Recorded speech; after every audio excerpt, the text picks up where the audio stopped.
So I'm going to talk about high-frequency trading. I spent 7 years doing it and never really realized that was what I was doing because it's not what we actually call it in the industry. But I want to talk more about the narrative around high-frequency trading, which is that it screws the little guy, it harms markets, it's fundamentally bad. Because the media has a tendency to pick one of these sort of 7-story archetypes, and when it's about finance, it's usually the overcoming the monster archetype.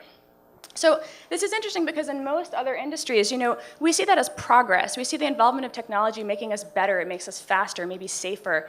It's fundamentally a beneficial thing, and yet this is not actually the narrative that we get when we look at computers and trading. Instead, we get this. We get the narrative of the rogue robots taking over our markets and pushing people out. And the interesting thing about that is that high-frequency trading, actually, it really doesn't mean anything. It means computers trading stocks very fast, right? And the reality is that this encompasses trading strategies that are fundamentally beneficial, like market making, where someone is posting a bid and an offer in a name at a given time in an effort to provide liquidity. Or arbitrage, where there's this notion that entities in the market should relate to each other in a particular way, and computers are the best way to make sure that those relationships hold in real time. So you have strategies that reduce spreads, you have strategies that provide liquidity, and you have strategies that historically have reduced the cost of trading for average investors as well.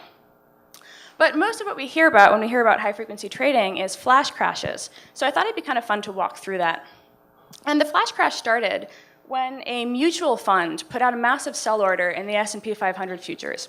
And if you've ever considered algorithms, you can kind of see pretty quickly why this is a bad one. Because what it did is it said, we're going to continue to sell staying at 9% of the volume of the previous minute without any limits on price or quantity. And so what that did was, as other participants in the market saw this massive order came in, they said, oh shit, we should probably step in front of that and sell in front of that because the market is going to trade down. So this led to more size, which led to the algorithm executing faster, which led to a 3% drop in the S&P 500 futures in 4 minutes, which caused a panic. And when traders don't know what they're doing, and when they don't understand why something is happening, they cancel their orders. And so what you see there is a book, and if you can imagine all of the relevant price orders cancel, you're left with the penny bid at 1,000 ask, and that's where you see those crazy spikes happening in individual equities. But at the same time, just as quickly as people are able to parse, as quickly as they back out, they can understand that now they have new information, they can come back in. And so the flash crash actually resolved itself in about 30 minutes as people turned their machines back on and restored sanity to the markets. And there are a lot of interesting parallels between that situation and what happened in 1987 on Black Monday. And that was right around the advent of program trading, which was this crazy idea that even if computers weren't actively making markets for you, they might be able to send your orders a little faster. So this was precipitated by a real-world event that led to this kind of sell-off, and then this algorithm called portfolio insurance sold in front of it, and it led to this cascading situation of selling. But ultimately, at the time, it was the human market makers who canceled their orders. And it was guys who looked like this with computers who looked like that. And Congress said, hey, maybe we shouldn't have computers in our markets back in 1987. So this isn't to say that all algorithms are good, right? This is a situation, I don't know if you guys are familiar with it, but Night Trading inadvertently deployed their test code into a real market situation, which was a staggering loss for them. It all happened very, very quickly. They did not know what was going on. They did not know to turn off. But the interesting thing about it was that the market really didn't react negatively at all. The market did exactly what it was supposed to do. People continued making markets, they continued trading, and ultimately it was Night that incinerated 440 million. But it really was not in any way an indication of a negative situation for the market on the whole.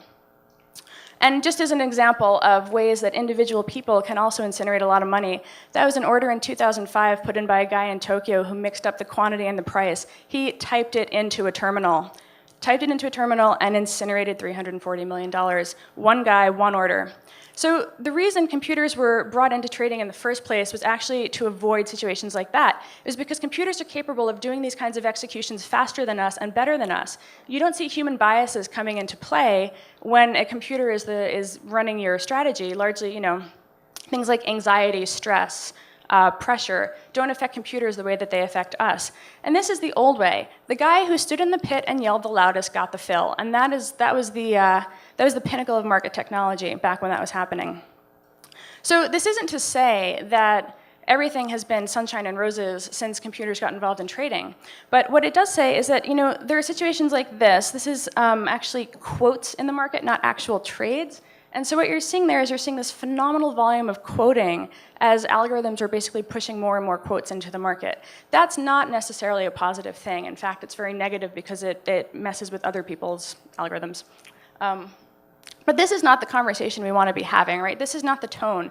This is not what we should be thinking about. When we think about how to regulate our markets and how to think about the market structures we want in the future, we shouldn't be thinking about penalizing automation.